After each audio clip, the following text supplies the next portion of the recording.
Papos de hoje, o podcast oficial do HJ Conference, recebendo aqui nada mais, nada menos do que um dos caras que já faz parte da raiz do HJ. Eu digo isso porque ele esteve mais do que uma, duas, três vezes aqui.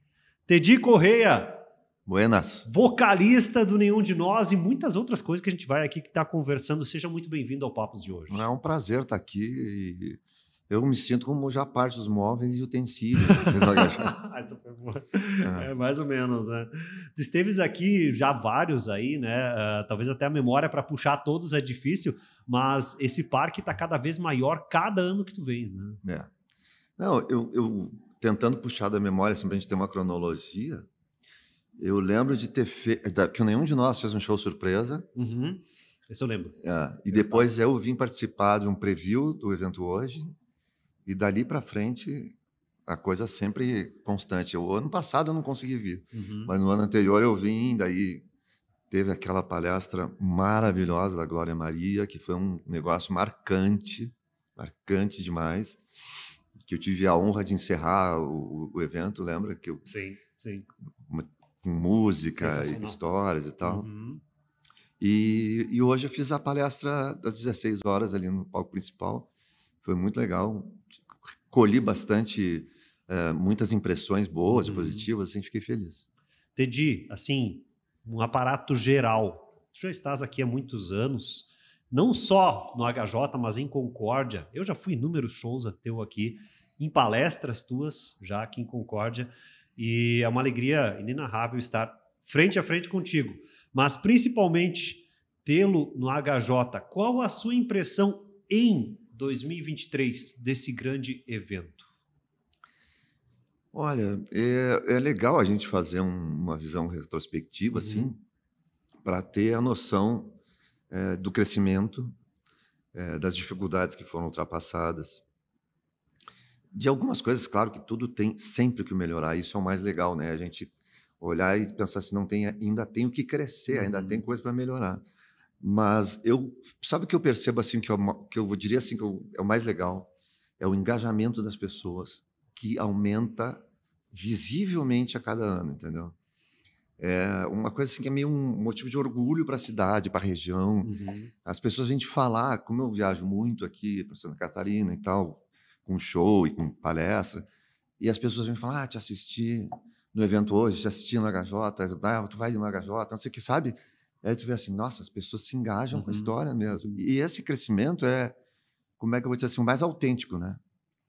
Porque às vezes tu pode dizer assim, não, entraram tantas mil pessoas, não sei o quê, mas a gente sabe que tem uma diferença entre comparecer e se engajar. E eu acho que o engajamento aumentou muito. Assim. Olha só, que bacana. É um feedback de alguém que esteve já, não só no palco, mas participando, e muitas vezes também, Circulando, né? Gosta de dar uma olhada, conhecer as coisas. Estava aí desde ontem aí também, aí, né? Conversando com a galera também, né? Esteve também na cidade, fazendo aí também um voz e violão, ontem também, né? Na verdade foi um favor pro Alê, né? Porque ele disse, faz uma abertura lá no Mescla e tal. Legal, disse, legal. Conforme a gente estava falando antes, ele é um cara que tem uma relação muito boa, assim, de a gente ter desenvolvido isso com o tempo também, né? E é uma coisa que eu fico, assim, muito à vontade de fazer as coisas, porque eu sei que ele está fazendo um pedido de coração, então, tranquilo. E é um trabalho excepcional quando a gente olha, né, numa pequena Concórdia, como ele sempre cita, trazer grandes nomes, grandes bandas, né, e grandes pessoas que trazem e fazem a diferença para pessoas que às vezes têm um pequeno negócio, têm um grande negócio, que estão querendo empreender, né, e aí eu sei que muitas vezes nas tuas palestras tu também traz isso também, a participação de cada um. Eu lembro muito bem aqui, eu quero trazer esse gancho de uma das palestras que eu participei contigo quando você mostrou no palco a realidade de cada pessoa na banda.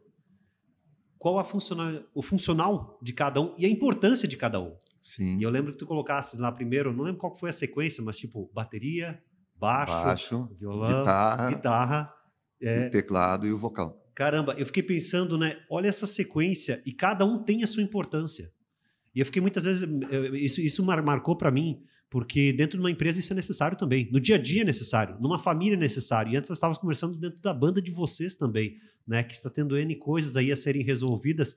Quão necessário é que todos estejam engajados, juntos, mesmo que a bateria esteja lá atrás, né? E o baterista de vocês, se vocês, né, olharem torto, sabe que, né, a pancada é grande, né? Então tem que ter cuidado com isso também, né? Quando vai ter discussão, isso a se envolve, ela acaba na hora. Ele só diz, ó, chega de briga aí, né? Cada um pro seu canto, vida que segue. Mas precisa ter essa união, né? Sim, é um princípio que eu trago na palestra e associo ao trabalho em equipe de qualquer empresa. Uhum. E essa palestra que eu faço, eu atribuo muito a essa possibilidade aberta, total, assim, para ser uma coisa atrativa, né? Que seja qual for a atividade que tu faz, quando tu vai lá e relaciona por exemplo, com o funcionamento da banda, todo mundo consegue se encaixar em algum componente, em alguma das funções, seja lá o que tu faz. Sim. Você pode trabalhar numa farmácia, pode trabalhar numa metalúrgica, numa padaria, ou sei lá, qualquer tipo de atividade, com o mercado financeiro, tu consegue enxergar um papel, uma capacidade, um potencial se associando com a banda, né? E eu sempre falo que hoje a gente se fala muito de construir pontes. Uhum. E eu proponho isso. Vamos construir uma ponte, só que eu vou até a metade, a outra metade a pessoa que tem que vir, entendeu? E aí funciona. Funciona porque os dois lados querem, né? Não é só... E aqui a gente passa bastante, né, no fato do empreendedorismo, que muito se é falado no HJ, né? Não adianta só, né, o marketing conversar se o vendas não conversa com o marketing.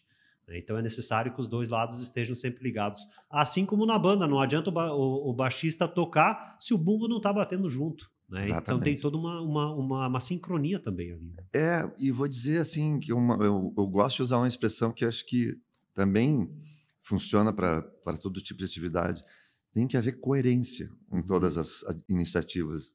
E dentro de uma empresa também, porque a empresa não é só assim, a empresa tem os seus valores e tu tem que ser coerente com eles. Mas as iniciativas, a maneira que ocorre a gestão da empresa, tu tem que ter coerência.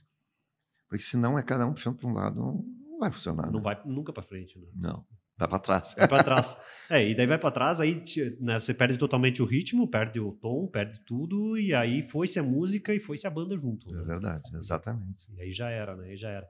E quanto tempo já, e agora aqui puxando a brasa aí para a banda em si, nenhum de nós, quanto tempo já de estrada?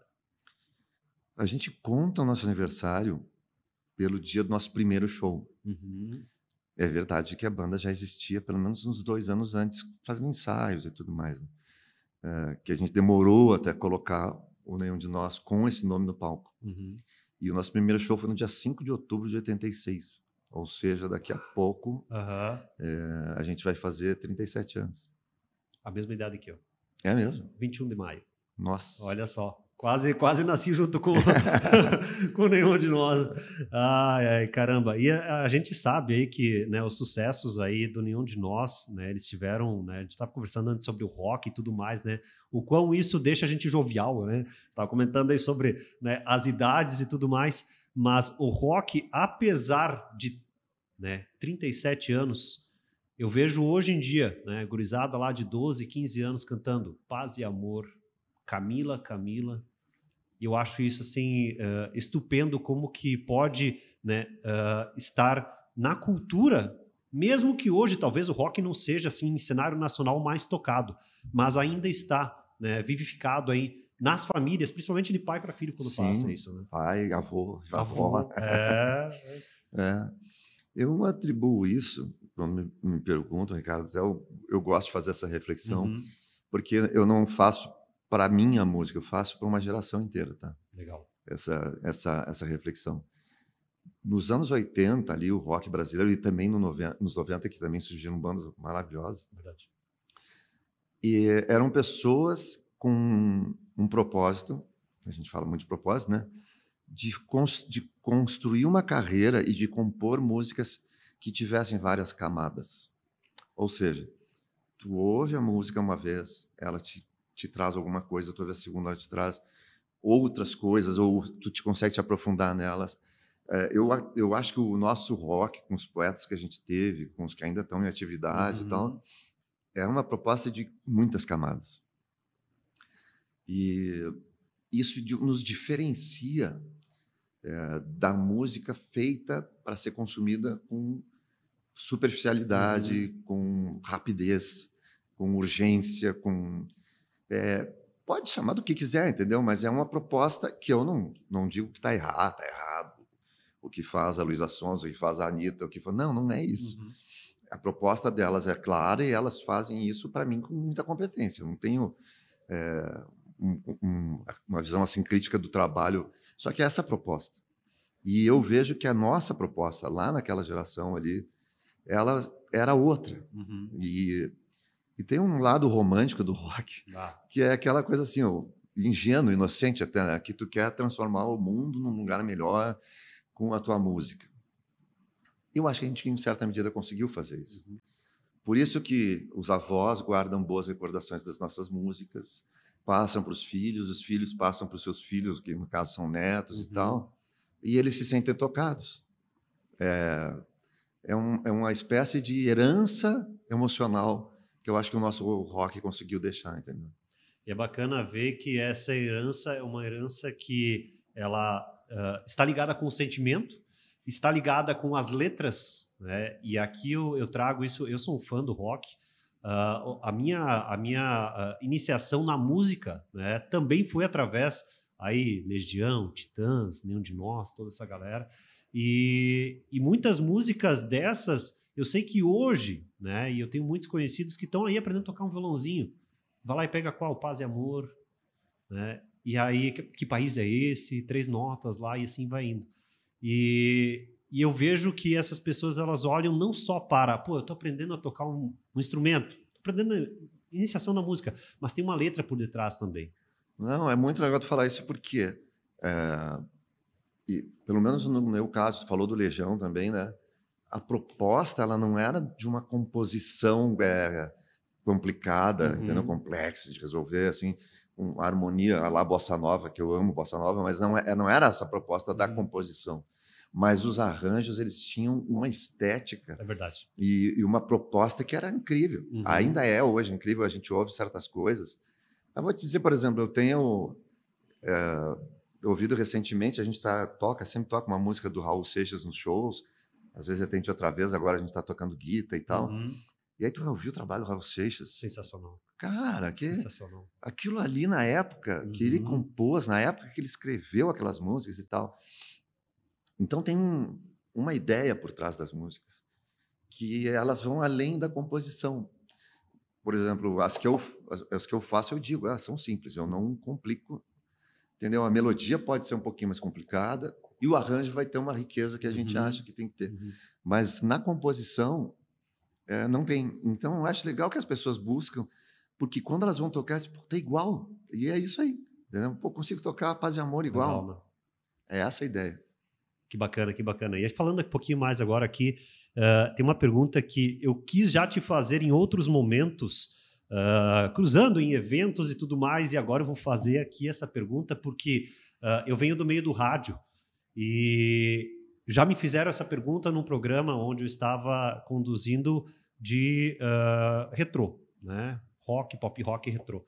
E me foi perguntado sobre qual o cunho geral ou moral em relação à música Camila.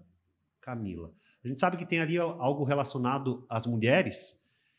E que ano foi escrito isso? Porque é tão atual. É impressionante, né? É impressionante. Isso me chama a atenção, porque quando me foi comentado isso, eu disse, não, é relacionado a isso. E aí, pelo menos no meu entendimento, né, uma mulher que está sofrendo algo, né, um abuso. Exato. E hoje é tão real isso, infelizmente ainda. Que ano que foi escrito Camila?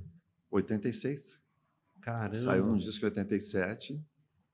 E ela, no final ali, 86, 87 a gente escreveu. E ela, essa história das camadas, né? Quando as pessoas ouviam no início, elas não associavam com essa questão que hoje a gente tem um nome muito claro de digamos, definir que era uma relação abusiva. Hoje a gente chama assim, naquela época não se chamava desse jeito. Mas eu gosto muito dessa ideia das pessoas se apropriarem do que a gente fez e elas interpretam da maneira que elas querem. Uhum. Mas quando a gente fala da vergonha do espelho naquelas marcas, dos olhos insanos que passavam o dia em vigiar, às vezes peço ele que vai embora e tal, chorando, esperando amanhecer. Para mim é muito claro que a gente está tratando de uma situação, de uma relação abusiva. Sim.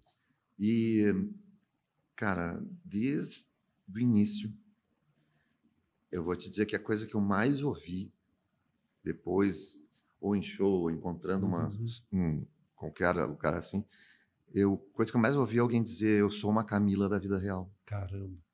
O que eu mais ouvi. Nossa. E eu vou te falar um troço que é mais surpreendente ainda, eu ouvi isso de meninas e meninos. Uau. Eu sou uma Camila da vida real é porque alguém conseguiu identificar ali, se identificar com o que a gente está falando. E tem uma coisa que também aconteceu muito e que eu acho fantástica, que é o tipo da coisa que já vale a pena na vida, né? Que algumas pessoas dessas disseram assim: eu pensei que isso era uma coisa para eu sofrer sozinho. Mas quando eu vi que essa música fazia tanto sucesso, eu me dei conta que outras pessoas passavam por isso. E muitas dessas pessoas se encontraram em shows do Nenhum de Nós, fizeram amizade em show do Nenhum de Nós, passaram a ter digamos assim, uma maneira orgânica de se defender dessas coisas a partir do show e a partir dessa música. E aí, quando a gente falava, né, será que a gente consegue transformar o mundo num lugar melhor de se viver? Eu creio que com o que a gente fez com a Camila, pode ser que sim. Caramba.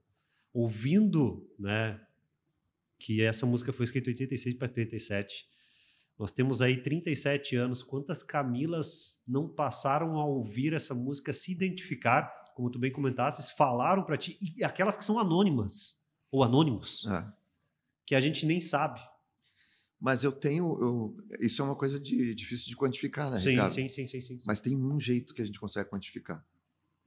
O IBGE. Até a música estourar, o Brasil tinha mais ou menos 26 mil Camilas. E aí tem um gráfico disso, se tu entrar no site do IBGE, colocar por nome, e ele aparece ali. Depois que a música estourou, passou de 200 mil Camilas no Brasil. Caramba. Muita gente batizou as filhas por causa da canção. Isso é óbvio. Caramba, hein? É muito legal, né? Nossa. E daí tu consegue consegue quantificar o impacto que tu causou nas pessoas. Porque não é simplesmente a pessoa cantar Camila, não, mas tem uma letra. Eu gosto muito de enfatizar isso, não só pelo fato de eu estar também nesse meio do rock and roll, mas porque tu né, vou de novo para a Legião aqui, né? Tu escuta uma Floresta e Caboclo, né? Que tu passa 10 minutos escutando a música e tu tem um filme que passa na tua cabeça. E tu sabia que essa música era para ser maior ainda? Sério? Tinha mais letra. Eu vi uma reportagem de um cara que pesquisa muito o Legião e a música era para ser quase o dobro, Caramba. tinha muito mais letra. Eu fiquei pensando, puxa, seria genial. Bah, por que essa letra não apareceu até hoje? Também acho. Metal contra as Nuvens é outra também, né, do Legião, que é extensa pra caramba, mas também conta história. Eu tô só lembrando algumas aqui, mas assim, quão importante foi para uma geração isso. E continua sendo até hoje. Sim. Quando tu toca ali, tu canta, né? Ontem, o pessoal cantando, a gente sabe que tem gente lá de 40 e de 20 anos cantando. Tem uma galera lá que se identifica com várias músicas. Pô, quero mais paz e amor nesse mundo. Então, Ricardo, elas não encontraram no que está sendo produzido hoje o eco, a reverberação dos seus sentimentos. Encontraram na nossa geração. Ótimo. Que bom. Que bom que elas encontraram. Verdade. Verdade. Não quero dizer, claro que sim, não seria hipócrita de falar que eu não fico feliz que as pessoas nos procurem. Claro, mas eu acho que a gente consegue comprovar uma coisa, que é a música feita para durar, entendeu? É música sem prazo de validade. E eu classifico a Camila como uma canção assim. A gente fala dela hoje, o problema existe hoje, ela foi usada muitas vezes como música tema para campanhas de Uhum, conscientização. uhum. E, em função de tudo isso, eu hoje faço parte de uma chama Aliança He4She, que é um movimento da ONU Mulheres. Eu sou coordenador dessa aliança no Rio Grande do Sul, que é o movimento Eles por Elas. Uhum. O que significa isso? O papel que os homens têm na luta das mulheres por igualdade, por respeito e contra a violência contra a mulher, contra a violência doméstica. Os homens têm um papel e eles têm que cumprir esse papel, entendeu? Então é o He4She, Eles por Elas. É um movimento muito legal. E a gente acabou, o Saidi faz parte também, a gente acabou sendo convocado para esse movimento pelo histórico da Camila. Caramba, olha só. Ou seja, são embaixadores a partir de uma música. Exatamente. Embaixadores de uma causa no Brasil. Nossa, isso é sensacional. E aí eu vou te responder uma pergunta que tu não fez, mas talvez tu fizesse. Eu quero que você responda, mesmo que eu não tenha feito. Não, mas acho que tu ia fazer. Uhum. Tu ia perguntar, mas tu não cansa de cantar essa música? Até talvez você não queira cantar, porque, poxa, é tão pesada a música, mas ela tem um cunho social. Então, não é só o cunho social, Uhum. mas depois de tudo que a gente falou, cada vez que a gente canta, é uma emoção tão legal que a gente não consegue dissociar disso. Eu digo que a hora que a gente vai cantar, acende um botão, entendeu? Liga um botão. Uhum.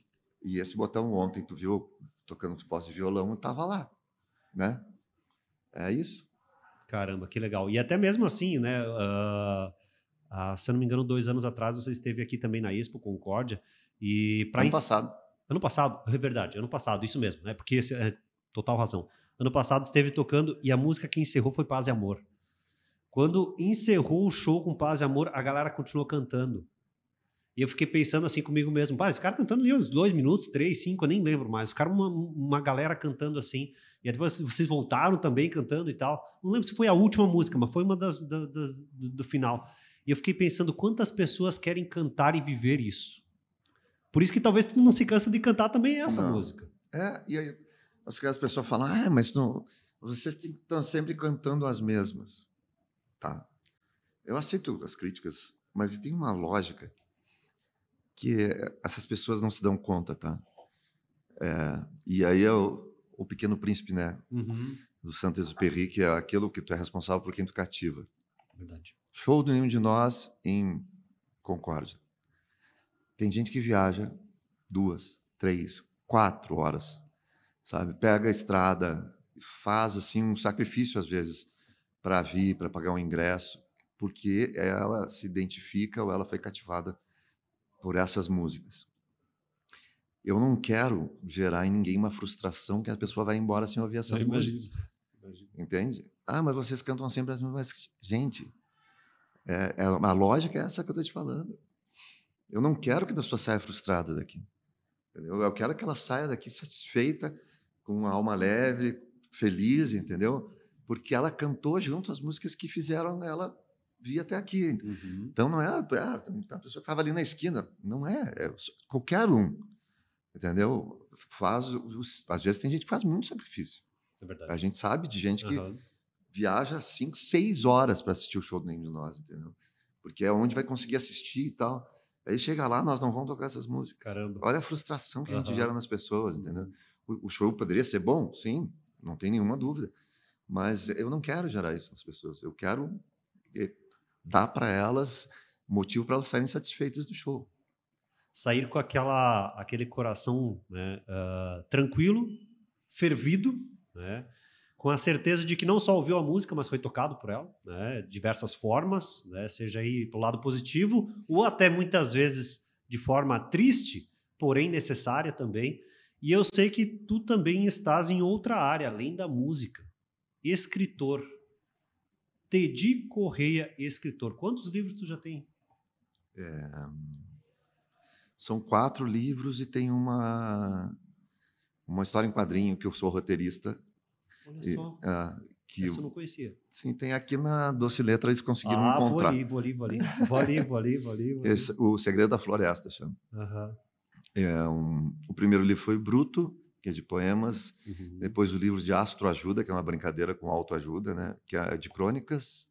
depois o Noite Ilustrada de Poemas, o Imersão, que foi mais recente, que aí esse é um livro já, um romance cronológico de suspense e terror, que eu adoro. Uau. No meio disso saiu O Segredo da Floresta. Uhum. Tens ideia, talvez, de estar aí ou já pensou em fazer uma autobiografia?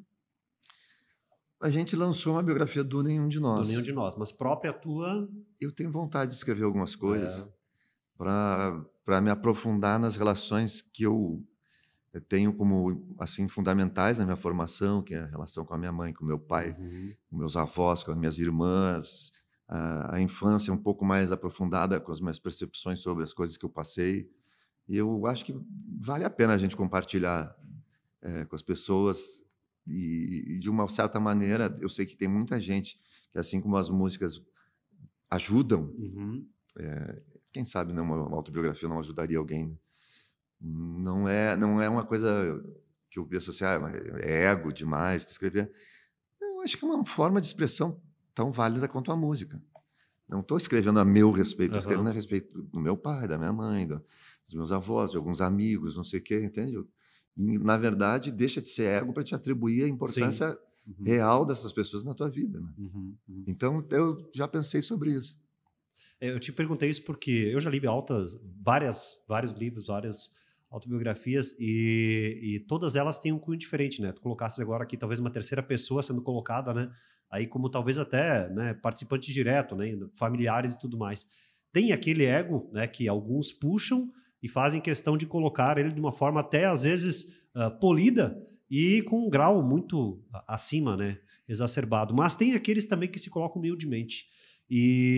Mas de qualquer forma, né, e aqui eu gosto de instigar isso porque, sim, eu acho muito bacana. E eu gostaria, sim, de ler tua autobiografia. Eu gostaria, tá? Tá bom. Então, assim... Vamos né, anotar. Anota aí, tá? Já tem uma vendida. Com toda certeza. Estás aí... eu vou voltar um pouquinho agora de novo, no parte... Né, não sei se tu quer aprofundar algum livro em especial que tu acha que seja legal do que a gente já falou. Então, o Imersão, que é o mais recente, que também tem na Doce Letra, eu tenho um orgulho muito grande desse livro, tenho dos outros, mas esse aí, ele é um livro que, se tu for olhar, é um livro de Tedi Correia e Renato Guedes. O Renato Guedes é um artista quadrinista. Quadrinista significa que ele desenha a história em quadrinhos, mas ele é também artista plástico. E ele fez uma exposição chamada Imersão, com quadros, com obras fantásticas. E elas são um pouco grandes, assim, digamos. E ele um dia me conversando, assim, é um amigo que eu tenho, ele falou, pô, eu queria lançar um livro da exposição, que é muito comum ter, né? Mas eu não queria fazer um livro, usei tal pincel, eu usei tal técnica aqui, a tela foi assim, eu não queria fazer um negócio desse. Queria fazer um troço diferente que envolvesse as minhas pinturas. E eu dei uma pirada e ele embarcou. Eu disse, porque ele retrata em todas seres humanos, pessoas. E eu falei, cara, e se a gente escrevesse um livro com histórias inspiradas nas pessoas que tu retratou? Caraca. Aí ele falou, topo. Legal. E eu falei, eu vou escrever. E ele, então tá. Como ele tem uma pegada mais sinistra, assim, umas coisas, a gente acabou indo para esse lado do suspense e do terror. Mas todas as histórias são inspiradas nos quadros que ele pintou e que estão dentro do livro, que tu consegue ver. Caramba. Entendeu? A gente fez um caderninho ali com todas as pinturas e tá explicado isso no livro. E tu lê as histórias, ela é cronológica, por isso são histórias que vão... Tem uma espinha dorsal, que é a existência de um lago, por isso que o nome da exposição era Imersão, e o livro também é Imersão. Caramba. E um desafio legal é que tu lê as histórias e tu tenta identificar, mas qual será que é, qual que é a pintura que essa história tem a ver, entendeu? Uau! Não está identificado qual pintura é. Não. A gente tinha pensado em identificar, e aí o nosso editor da Belas Letras lá falou, não identifica, deixa as pessoas... Algumas são mais evidentes, entendeu? Que tem uma personagem que tem cabelo vermelho, tu vê uma pintura, só tem uma que tem uma personagem com cabelo vermelho. Mas é só também, porque depois tu tem que ler e viajar.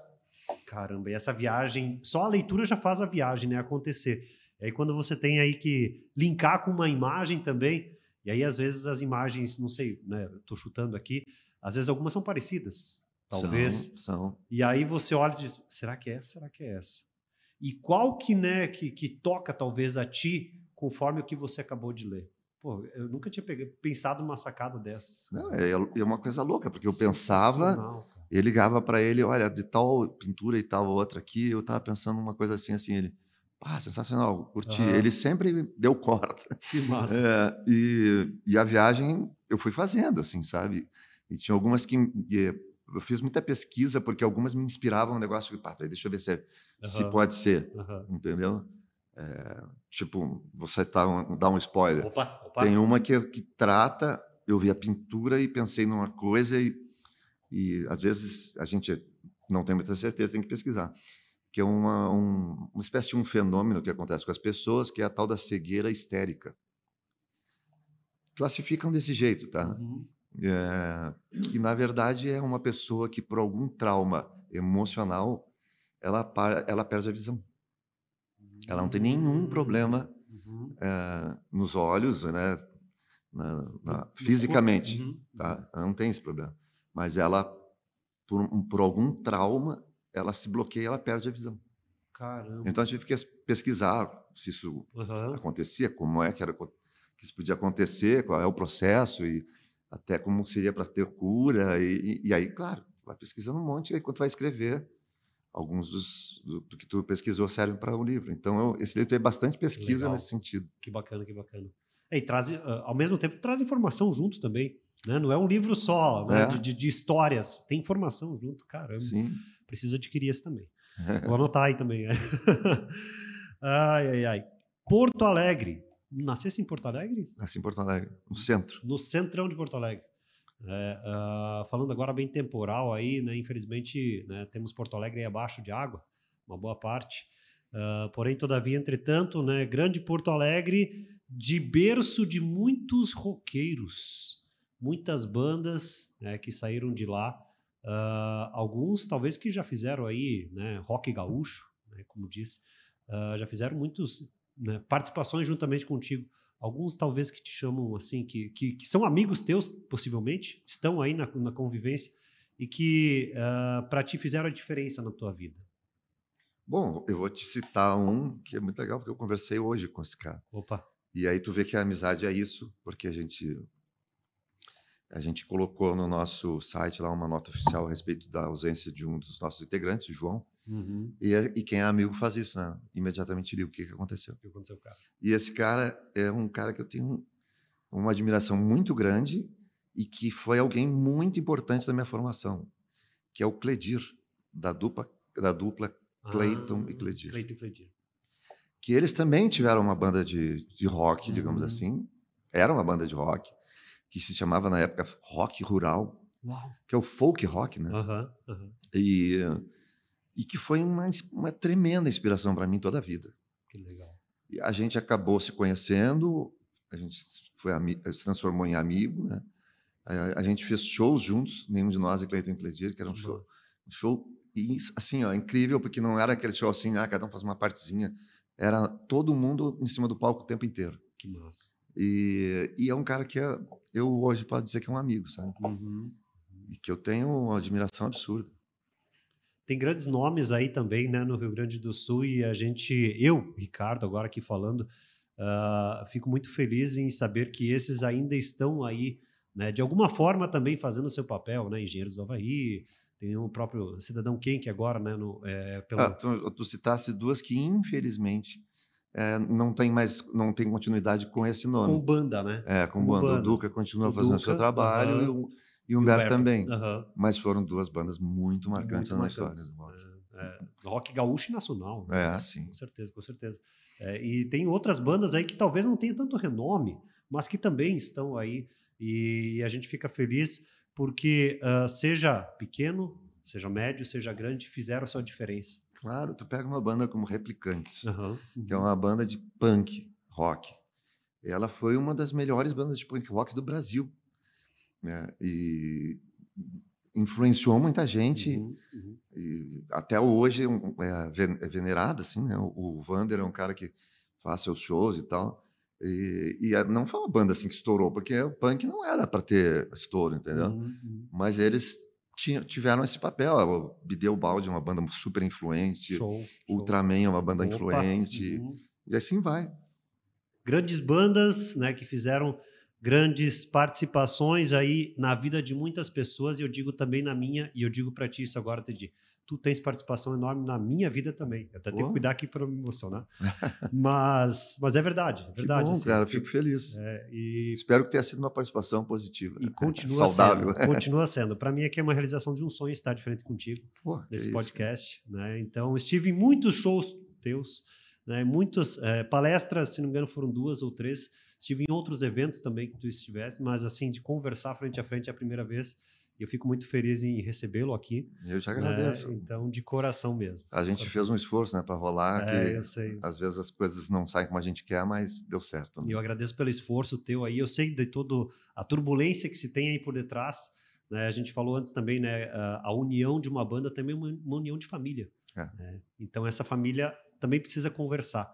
Né? E vocês precisaram fazer isso. E mesmo assim, a gente conseguiu estar aqui nesse podcast. Infelizmente, o nosso tempo, né, já está estourando, mas, Teddy, tem um ukulele aqui atrás. Tá afinado. Não sei tocar. Não vai. Não sei tocar. Senão eu já ia pegar o ukulele aqui para te tocar. Não. Fazer um ao vivo aqui. Brincadeiras à parte, mas né, agradecendo mais uma vez. É isso, eu que agradeço. O papo foi maravilhoso. E espero que as pessoas que estão nos assistindo aí tenham gostado. Porque não é só a música, é o que a gente fala a respeito dela também, que é uma coisa muito legal. Né? Não é só... E isso toca uma geração, toca uma segunda geração, mobiliza muitas pessoas e faz a diferença. Por isso, Teddy, obrigado por estar conosco aqui no Papos de hoje. Obrigado por estar em mais um HJ. Obrigado por atender aí mais uma vez o pedido do Ali. E... as portas estão sempre abertas. Voltaremos em breve. Deixa a última fala para ti, né? Por favor. Obrigado a todo mundo que estava nos acompanhando aqui no podcast do HJ. Aqui, obrigado ao Ricardo e toda a equipe. E fiquem ligados aí, porque esse evento aí ele tem muita coisa legal para rolar ainda. Show de bola. Teddy, obrigado por estar conosco. Prazer. Obrigado a todos que estiveram em mais um podcast do HJ Conference. O Papos de hoje é o podcast oficial do HJ Conference, e você vai poder aí ver na íntegra durante aí todos os próximos dias, então, todas essas entrevistas, inclusive com o Teddy, com recortes especiais também. Obrigado a cada um que esteve conosco, forte abraço, até a próxima. Valeu.